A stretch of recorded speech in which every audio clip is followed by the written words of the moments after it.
Good evening everyone, especially to you sir. So I discuss the topic ship stresses and the measures on board to counteract the effects of ship stresses. Number 1, hugging.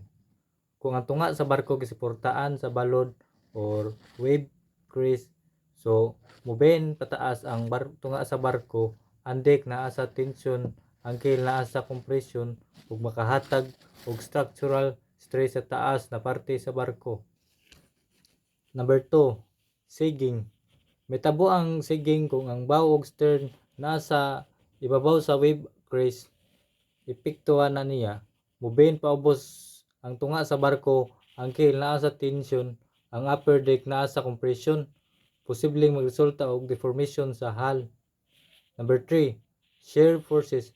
Metabo kani kung dili parehas vertical forces sa laing-laing parte sa barko, labi na sa midship area kung dili husto ang weight distribution. Epekto na niya structural deformation. Number 4, torsional stress.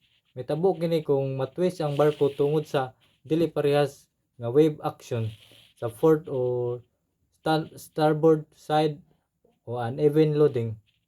Epekto, pag-twist sa hull makapahinay sa structural strength sa barko. Number 5, panting. Mao ang sulod gawas nga mulihok sa hull plates dool sa bow ug stern tungod sa pag-usab sa water pressure samtang ang barko mag-pitch o makasugat og balon. Epekto, patig sa hull plating. Pagkahuyang sa steel plates, posibleng cracks kung dugay ma-expose. Number 6, pounding or slamming.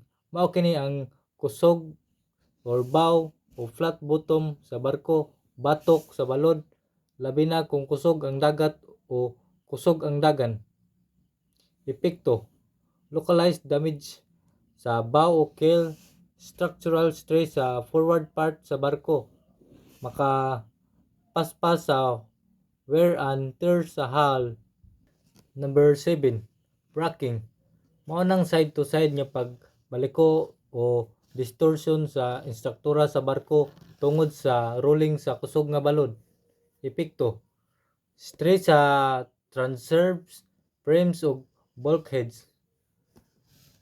Pagluya sa internal structure, posibleng deformation sa superstructure.